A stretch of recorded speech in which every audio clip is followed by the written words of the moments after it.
트럼프 대통령이 경제 재개방 조치로 인한 코로나19의 추가 확산 우려를 인정했습니다. 일본은 심각하게 감염될 수 있다고 인정하면서도 경제 재개방 의지를 재차 강조했습니다. 트럼프 대통령은 또 코로나19로 타격을 입은 주정부를 지원하는 것과 관련해서 민주당 정부가 취임한 주를 상대로 지원의 거부감을 드러냈습니다. 뉴욕시가 코로나19 추가 확산을 막기 위해서 115년 만에 처음으로 심야 지하철 가동을 일시 중단합니다. 뉴욕주 요양원에서의 코로나19로 인한 사망자가 총 4,800명이 넘는 것으로 집계됐습니다.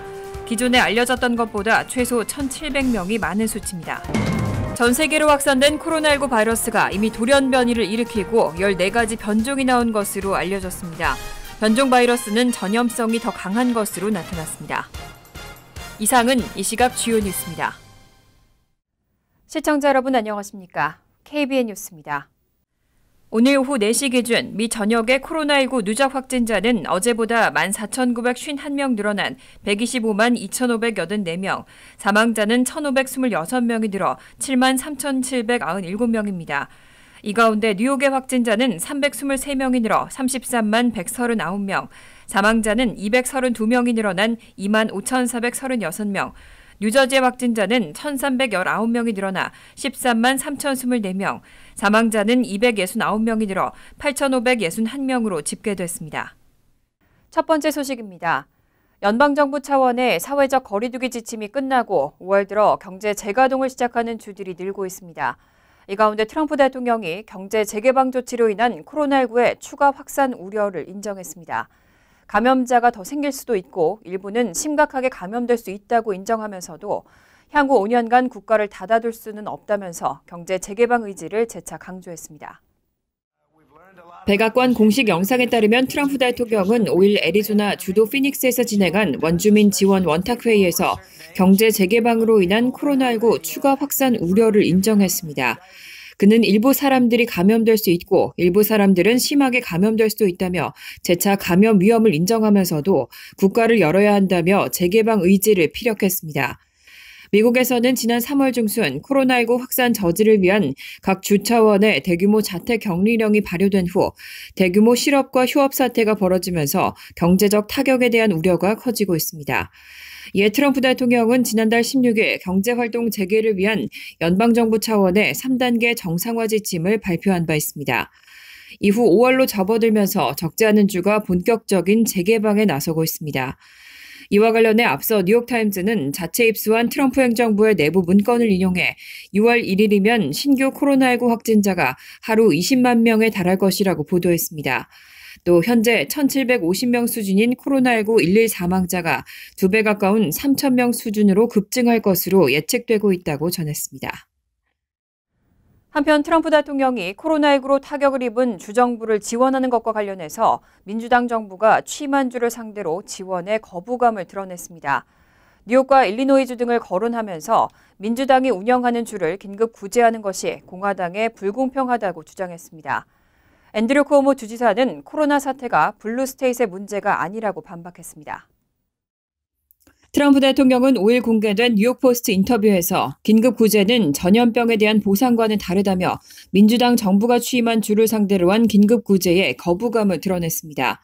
미국 내 코로나19 핫스팟인 뉴욕과 뉴저지 등은 공교롭게도 모두 민주당 주지사를 둔 지역입니다. 트럼프 대통령은 도움이 필요한 주는 모두 민주당이 운영하는 곳이기 때문에 긴급 구제는 공화당에 공평하지 않다고 말했습니다. 그러면서 공화당 정부인 플로리다와 텍사스는 경이적인 일을 하고 있다고 강조했습니다. 트럼프 대통령은 또 민주당 주지사를 둔 지역인 일리노이와 뉴욕, 캘리포니아를 거론하며 이 세 곳에는 엄청난 빚이 있다고 언급하고 공화당이 오랜 기간 잘못 관리되어 온 민주당 정부의 주를 구제하는 위치가 되길 원치 않을 것이라고 주장했습니다. 이와 관련해 CBS에 따르면 앤드류 쿠오모 뉴욕 주지사는 이날 정례 기자회견에서 트럼프 대통령의 발언을 겨냥해 이건 블루스테이트의 문제가 아니라고 일갈했습니다. 쿠오모 주지사는 미국 모든 주에 코로나19 확진자가 있다고 덧붙였습니다. 뉴욕시가 코로나19 추가 감염 확산을 막기 위해서 115년 만에 처음으로 심야 지하철 가동을 일시 중단합니다. 오전 1시부터 5시까지 472개 지하철 역사 전체를 소독한다는 방침입니다. 대신 심야 버스를 150%로 늘렸습니다. CNN과 CBS 뉴욕은 뉴욕 메트로폴리탄 교통국이 오늘 역사 및 객차 소독을 위해 심야 시간대 지하철 가동을 일시 중단하기로 했다고 보도했습니다. 뉴욕 시내 지하철의 심야 가동 중단은 115년 만에 처음입니다. 가동 중단 시간은 오전 1시부터 5시까지고 기본적인 청소 작업이 진행된 뒤 객차별 소독 작업이 진행될 예정입니다. 객차 소독은 그동안 사흘에 한 번씩 진행됐지만 앞으로는 매일 472개 지하철 역사 전체가 소독 대상입니다. 지하철 운행이 중단된 시간에는 열차 안이나 승강장에 있을 수 없습니다. MTA는 소독이 실시되는 동안 지하철을 이용할 수 없는 시민들을 위해 심야 버스 서비스를 늘리기로 했습니다. 기존의 150%에 해당하는 1,168대의 버스가 심야 가동됩니다. 일각에서는 이번 심야 지하철 가동 중단을 노숙자들을 객차에서 몰아내기 위한 시도로 보고 있습니다. 뉴욕시 지하철은 코로나19 사태로 노숙자들이 대거 몰리면서 코로나19 확산에 온상이 되고 있다는 지적을 받아왔습니다. 한편 이번 작업에는 경찰관 1,000여 명이 투입될 것으로 알려졌습니다. 뉴욕주 요양원에서의 코로나19로 인한 사망자가 총 4,800명을 넘는 것으로 집계됐습니다. 기존에 알려졌던 것보다 최소 1,700명이 많은 수치입니다. 코로나19 확진 판정을 받지는 않았지만 감염으로 인한 사망 추정자가 더해졌습니다. AP통신은 뉴욕주가 4일 주내 요양원에서의 코로나19로 인한 사망자 통계를 공개했다면서 기존에 알려지지 않았던 최소 1,700명의 사망자가 추가로 집계됐다고 보도했습니다. AP는 뉴욕주 요양원에서의 코로나19 사망자는 총 4,813명이라면서 여기에는 코로나19 확진 판정을 받은 사망자 외에 확진을 받기 전에 코로나19로 숨진 것으로 추정되는 사망자까지 포함된 것이라고 설명했습니다. 하지만 요양원에서 사망 전 병원으로 이송된 경우도 있기 때문에 정확한 사망자 규모는 여전히 불투명하다고 지적했습니다.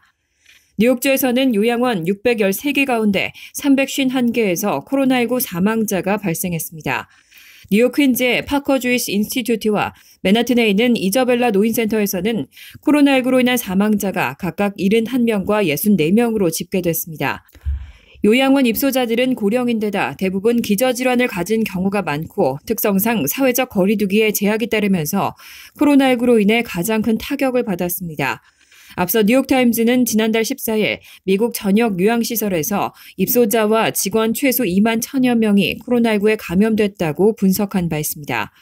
또 지방정부나 요양시설에 의해 공식 확인된 수치만 집계해서 최소 3,800명이 숨졌다고 보도했습니다. 전 세계로 확산된 코로나19 바이러스가 이미 돌연 변이를 일으키고 14가지 변종을 확인했다는 연구 결과가 나왔습니다. 또 변종 바이러스는 그 원형보다 전염성이 더 강한 것으로 나타났습니다. 여름에도 수그러들지 않고 추가 변이를 일으키면 현재 개발되고 있는 백신의 효과도 제한될 수 있다는 우려도 나왔습니다. 5일 CNBC는 미 로스앨러머스 국립연구소 연구팀이 지금까지 코로나19 바이러스의 14가지 변종을 확인했다는 연구 결과를 발표했다고 보도했습니다. 연구팀은 코로나19 변종 바이러스가 지난 2월 초 유럽에서 확산되기 시작해 3월 말에는 이미 세계에서 가장 지배적인 형태가 됐다고 전했습니다. 연구팀은 미국 듀크 대학, 영국의 셰필드 대학 과학자들과 협력해 세계보건기구 국제인플루엔자 데이터 공유 이니셔티브로부터 수집한 수천 개의 코로나19 바이러스 염기 서열을 분석하고 14개의 돌연 변이를 발견했습니다. 그러면서 해당 돌연 변이는 전염성이 더 강하다며 코로나19가 계절 독감처럼 여름에 수그러들지 않는다면 추가 변이를 통해 전 세계 과학자들이 개발 중인 코로나19 백신의 효과를 제한할 수 있다고 경고했습니다.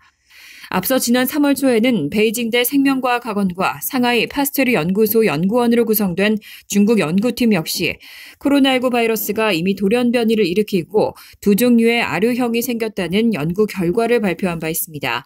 연구팀은 149개 돌연 변이 중 101개가 두 아류형인 S형과 L형에 속한다면서 S형은 원형과 거의 유사하지만 L형은 전염력이 훨씬 강해졌다며 변종 가운데 70%가 전염력이 더 강한 새로운 L형이었다고 발표했습니다.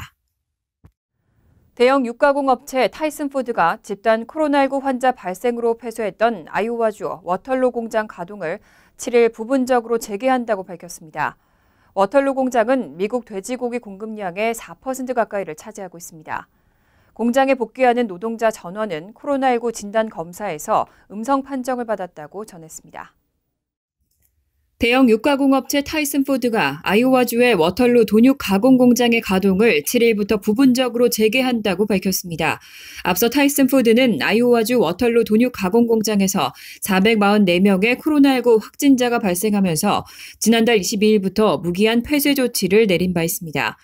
타이슨푸드는 본격적인 공장 가동에 앞서 노동자들을 초청하고 회사가 취할 사회적 거리두기 등 안전조치들을 설명할 예정이라고 전했습니다. 워털루의 돈육 가공 공장에서는 하루 19,500마리 분량의 돼지고기를 처리하고 있습니다. 미국 돈육협회에 따르면 미국 돼지고기 공급량의 3.9%를 차지하는 규모입니다. 아칸소주 스프링데일에 본사를 두고 있는 타이슨푸드는 워털루 공장에 복귀하는 노동자 전원이 코로나19 진단검사에서 음성 판정을 받았다고 밝혔습니다. 또 양성 판정을 받은 노동자들은 완치될 때까지 병가를 사용할 것이라고 덧붙였습니다. 코로나19 확산 우려로 취소됐던 뉴욕주 대선 경선이 오는 6월 23일 예정대로 치러질 것으로 보입니다. 연방법원이 뉴욕주 선거관리위원회에 6월에 예정대로 민주당 프라이머리를 치르라고 명령했습니다. 선관위는 항소를 준비하겠다고 밝혔습니다. 5일 뉴욕타임스 등 언론은 애널리사 토러스 연방판사가 이날 뉴욕주 선거관리위원회에 6월에 예정대로 민주당 프라이머리를 치르고 투표용지에 자격을 갖춘 모든 후보의 이름을 올리라고 명령했다고 보도했습니다. 이번 판결은 뉴욕주 선관위가 코로나19 확산 우려에 대선 프라이머리를 취소한 데 따른 것입니다. 뉴욕주 프라이머리는 당초 지난 4월 28일로 예정돼 있었지만 코로나19 사태가 심각해지자 6월 23일로 연기됐고 지난달 27일에는 취소 발표가 나왔습니다. 코로나19 사태로 경선 자체를 취소한 건 뉴욕주가 유일했습니다. 뉴욕주는 프라이머리를 취소하면서 민주당 단독 후보가 된 조 바이든 전 부통령이 주의 모든 대의원을 가져갈 수 있도록 했습니다. 이에 경선은 중도 하차했지만 당내 영향력 확보를 위해 투표용지에 이름을 올리고 대의원을 모으고 있는 버니 샌더스 의원이 반발했고 앤드류 양 전 후보도 선관위 결정을 취소해달라며 소를 제기했습니다. 하지만 뉴욕주 선관위는 항소할 것으로 알려졌습니다. 더글러스 켈너 뉴욕주 선관위 공동위원장은 선관위가 이번 결정을 검토하고 있고 항소장을 준비 중이라고 말했습니다. 제이 제이콥스 뉴욕주 민주당 대표는 주 민주당이 결정할 수 있는 사안이 아니라면서도 여론조사원과 유권자의 건강과 안전을 고려할 때 취소하는 것이 맞다는 입장을 지지했습니다. 민주당 대선 주자인 조 바이든 전 부통령은 코로나19 여파로 발이 묶이면서 대선 캠페인 활동에 제약을 받고 있습니다. 반면 공화당 후보인 트럼프 현 대통령은 바이든 후보를 빠르게 추격하는 모습을 보이고 있습니다. 매일 백악관 브리핑에 참석하면서 사실상 전 국민을 대상으로 재선 캠페인을 벌이고 있다는 평가입니다. 로이터 통신과 여론조사 업체 입소스가 지난 4일부터 5일 미국 성인 1,215명을 대상으로 진행한 온라인 여론조사 결과 11월 3일 대선에서 바이든을 지지하겠다는 응답자 비율은 43%로 집계됐습니다. 트럼프 대통령의 지지율은 41%, 두 후보의 지지율 차이는 오차 범위 이내였습니다. 바이든이 지난주 조사에서는 6%포인트, 지난달 15일에서 21일 조사에서는 8%포인트 각각 앞섰다는 점을 고려하면 최근 하락세가 두드러지는 셈입니다. 이런 상황은 코로나19 사태 속에서 두 후보가 대중에 노출되는 빈도의 차이에서 비롯한 것으로 분석됩니다.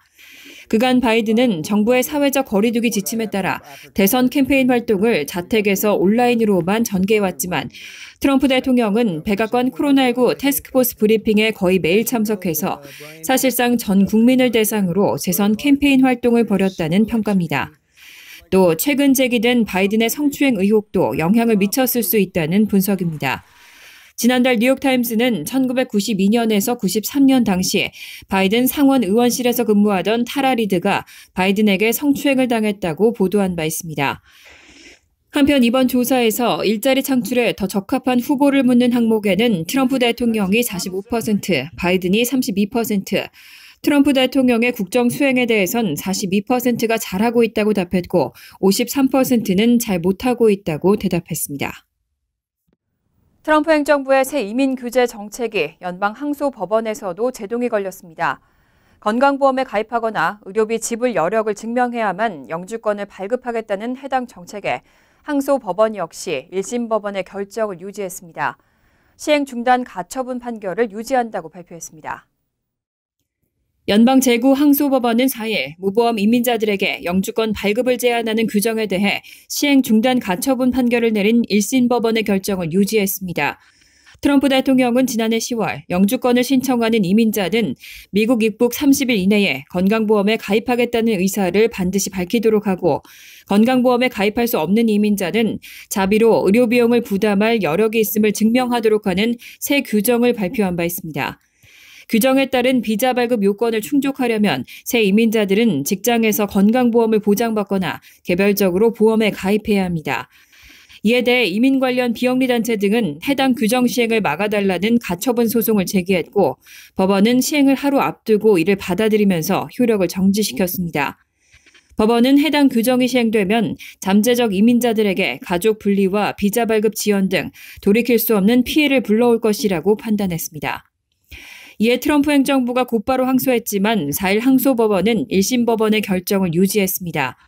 트럼프 행정부가 대법원에 상고할지 여부는 알려지지 않고 있습니다.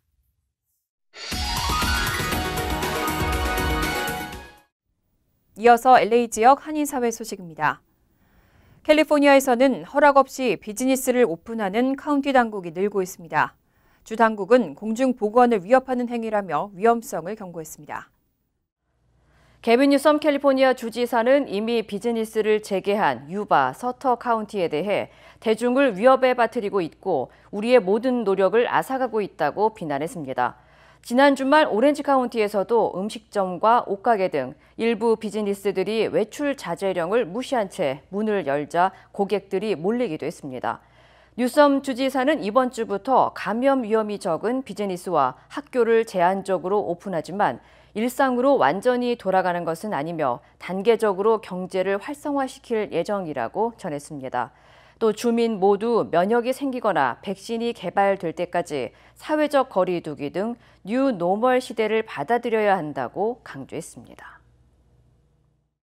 LA 카운티 내 코로나19 확진자가 점점 늘면서 총 2만 7천 명으로 집계됐습니다. 사망자의 19%는 아시안으로 조사됐습니다. LA 카운티 보건국에 따르면 오늘 1,638명이 추가로 확진 판정을 받으면서 확진자는 모두 27,815명, 사망자는 58명 늘어나 1,313명으로 나타났습니다.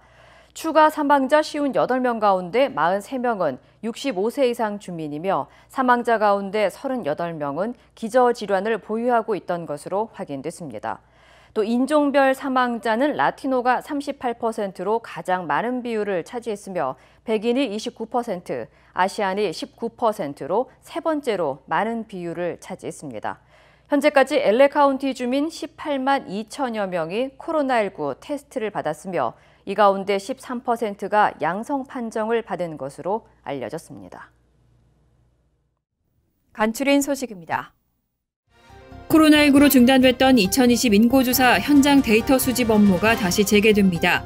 연방센서스국은 4일 엘라베마와 알래스카, 아이다호와 몬태나, 노스캐롤라이나 등 코로나 확산이 비교적 적은 13개 주를 시작으로 지역과 업무를 단계별로 확장해 나갈 예정이라고 밝혔습니다.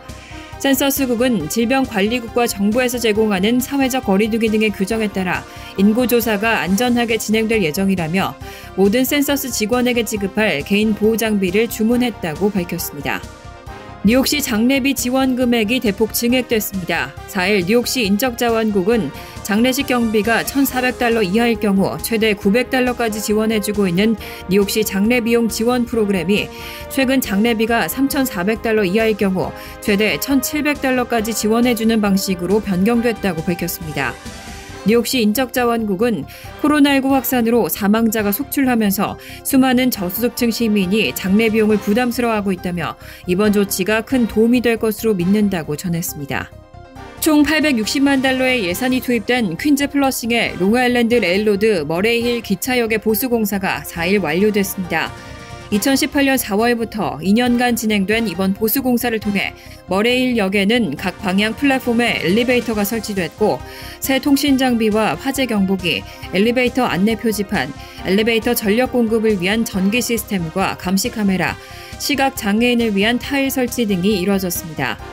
롱아일랜드 레일로드 관계자는 머레일역은 총 124개의 기차역 중 장애인 복지법의 접근성 요건을 준수하는 107번째 역이 된다고 설명했습니다. 스포츠 전문 채널 ESPN이 5일부터 한국 프로야구 경기를 매일 생중계한다고 발표했습니다. ESPN은 5일 새벽 1시부터 NC 다이노스와 삼성 라이온즈의 개막전 경기를 생중계했고 앞으로도 매일 한 경기씩 실시간으로 경기를 중계합니다. ESPN은 ESPN2 채널과 ESPN 모바일 애플리케이션으로도 경기를 볼 수 있다며 생중계는 물론 한국 야구 관련 뉴스와 하이라이트 등도 방송할 예정이라고 밝혔습니다. 요일별 중계 일정은 ESPN 웹사이트에서 확인할 수 있습니다. 환율과 증권 소식입니다.